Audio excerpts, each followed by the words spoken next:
তওবা নামে গাছটি আছে, পাতায় পাতায় লেখা আছে মানুষের হায়াত। সেই পাতা জড়িয়া গেলে, সেই পাতা জড়িয়া গেলে মতের নিশানা। আজরাইল আসিলে কারো কফিয়ত চলবে না, ঠিক কিনা বলেন? মরণেরই কথা মানুষ, মরণেরই স্মরণ কেন করো না?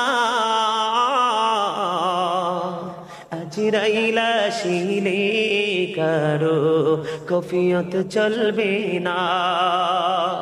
সিকান্দর এক বাদশাহ ছিলেন, তার মতো আর ধনী লোক কেহই না ছিলেন।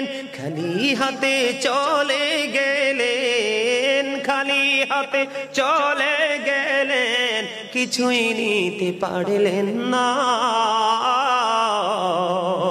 আজরাইল আসিলে কারো কফিয়ত চলবে না।